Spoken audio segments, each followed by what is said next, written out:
75 વર્ષનો ડોહો જઈને ડોક્ટરને કે અડધી વાયગ્રા હાલ.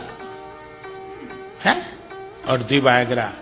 ડોક્ટર કે ભાન પડે ડોહા શું માગો છો? આ ઉંમર છે વાયગ્રા માગવાની? આ ઉંમર તો પ્રભુ ભક્તિમાં દાન આપો, મંદિરમાં જાઓ, આશ્રમમાં બેહો.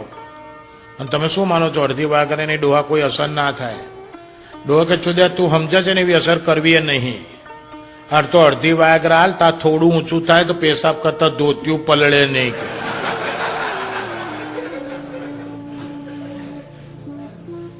અને સૌરાષ્ટ્રમાં એક બાપુ એક ખિસ્સામાં હનુમાન ચાલીસા ને એક ખિસ્સામાં કોન્ડમ રાખીને ફરે.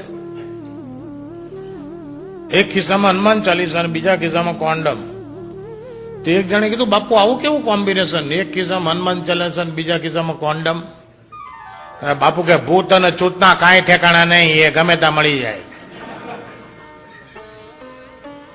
કામ લાગે કે બે હોય તો. અને એક ગામે એક ચોતકણીઓ, ખૂબ ચોતકણીઓ, આખા ગામમાં બધે ચોદી આવેલો. ગામમાં કોઈ ઘર બાકી નહીં.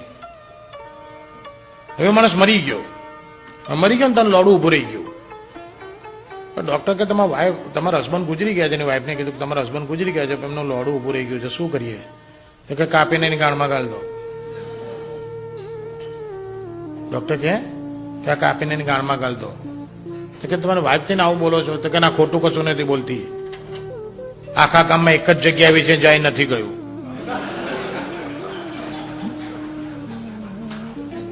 એટલે એને અફસોસ ના રહે કે આ જગ્યા હું નથી ગયું.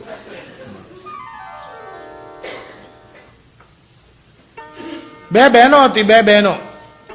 This is one of the top 10. બહુ સરસ જોક છે. હા, થોડું પાણી પીવું છે. નહીં,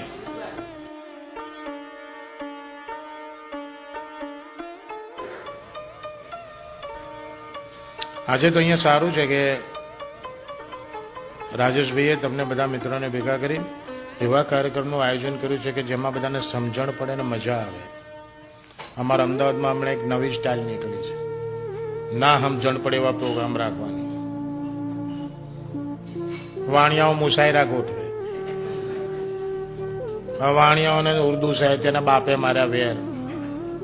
બધા ઢેબરા લબ્બા લઈ લઈને આવ્યા હોય, ઓડિયન્સમાં બેન ઢેબરા ખાતા હોય. અને ઉર્દુનો કલાકાર તો પછી લખનૌ થી બોલાયેલો, જાણે ગુજરાતમાં કોઈ હોય નહીં. કલાકાર સ્ટેજ ઉપર આવ્યો, ઓડિયન્સમાં બધા વાણિયા ઢેબરા વાળા.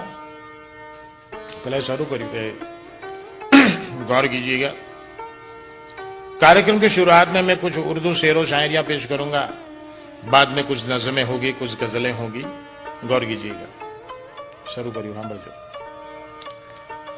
कि मैं जब पीने गया था मैं खाने में तो मैं की बदबू आती थी, मगर जब पी के निकले बाहर तो जन्नत नजर आती थी. कि नहीं पीते तो हम कहीं मौसम नहीं पीते, कि नहीं पीते तो हम कहीं मौसम नहीं पीते, मगर जब बैठ जाते हैं तो किसी से कम नहीं पीते.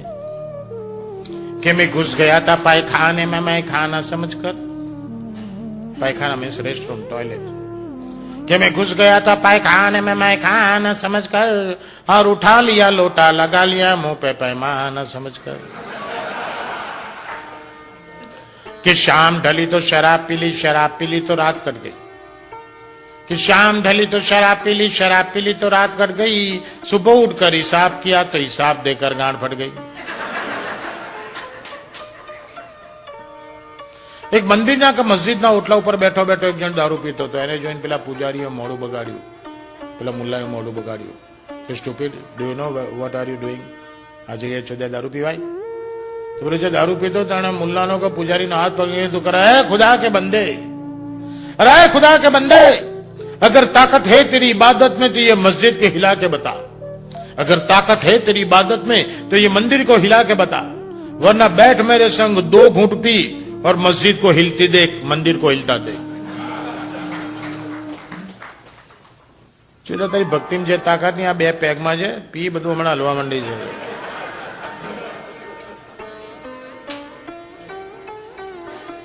એને દારૂ પર ગાવા માંડ્યો.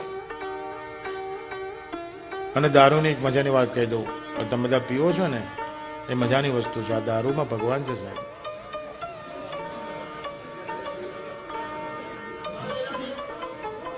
સાંભળજો સાંભળજો, બધી જુદી જુદી જાતના તમે દારૂ પીવો છો. હા મહારાજ છું, હમણાં કથા કરીશ. કે જીન में बसी जानकी रम में बसे राम. ચીન એટલા દારૂ તમે જે ચીન પીવો છો ને, કે જીન में बसी जानकी रम में बसे राम, वोडका में विष्णु बसे विस्की में हनुमान. कि जिन में बसी जानकी रम में बसे राम, वोडका में विष्णु बसे विस्की में हनुमान. किस किस शराब को छोड़े यारो, किस किस शराब को हम छोड़े यारो, जब हर बोतल में है भगवान. તમારા બૈરું જો દારૂ છોડવાની વાત કરતી હોય ને તો યાદ રાખીને સંભળાઈ દેવાનું, કોઈ મગજમાં નહીં જોઈએ બેન છો.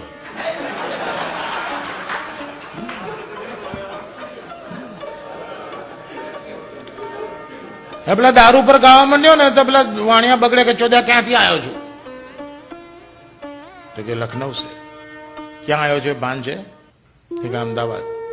અમારે અહીંયા નશાબંધી છે, ચોદ્યા અમારા અમુક દારૂ ગાય છે.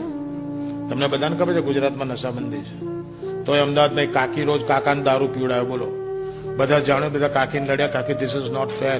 હિન્દુ નારી હિન્દુ પત્ની તો કોને કહેવાય કે વર પીતો હોય એને સમજાવી પટાઈને બંધ કરાવે, અને તમે કાકાને પીવડાવો છો તો કાકે માથાકૂટ નહીં કરવાની. તારા કાકાનું પીવડાવો છો પણ મને ફાયદો છે, કે તમને શું ફાયદો છે? કે પીધા પછી તારા કાકો મને પડોશીનું બૈરું સમજે છે.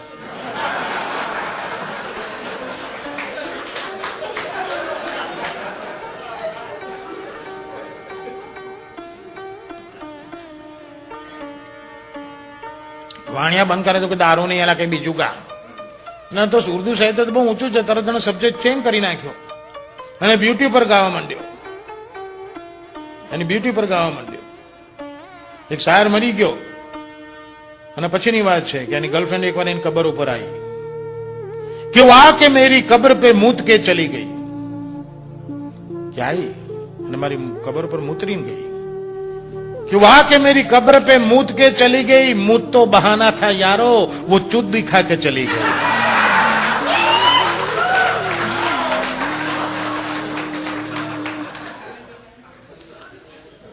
એક શાયર બહુ હેન્ડસમ એક્ટર જેવો, અને ગર્લફ્રેન્ડ ફિયાન્સી કાળી દિવસે દિવસે સુકાતી જાય, તેના કાલાપન ઉપર એને બે લીટી લખી કે ये कालापन तुम्हारा ये फरिश्तों की भूल नहीं है, ये कालापन तुम्हारा ये फरिश्तों की भूल नहीं है, वो तो तिल बनाने बैठा था और शाही फिसल गई. એક શાયરની ગર્લફ્રેન્ડ એની ફિયાન્સી બ્યુટીફુલ છે, એની બ્યુટીને વખાણ કરે છે, કેટલી બ્યુટીફુલ છે કે નહાકર બાલ સાનો પર वो गीले छोड़ देती है. નહીને જયારે એના ભીનાવળ ખભા ઉપર છૂટા મૂકી દે છે કે નહાકર બાલ સાનો પર वो गीले छोड़ देती हैं, तो ये बरसने वाले बादल भी अपने अपने रस्ते मोड़ लेते हैं. એની બ્યુટીને વધારે વખાણ કરે છે કે તું આટલી બધી બ્યુટીફુલ છું, આજે પૂનમની રાત છે, તારા વાળ ઓળવા માટે બાલ્કનીમાં ના જઈશ, ગેલેરીમાં ના જઈશ. કે બામ પર ન જાના કભી તું શબે મહેતાબ में, कि बाम पर न जाना कभी तू शबे मेहताब में, कि ये चांदनी गिर जाएगी तो मैला बदन हो जाएगा. એટલે તમે વાવા કરો છો, તમારી બાજુમાં એક કાકો બેઠેલો, મેં કાકાને ખાલી એટલું જ પૂછ્યું, મૂકું કાકા શું કીધું એને? મન કે સમજણ ના પડતો શું કરવા આવ્યો ચોદ્યા?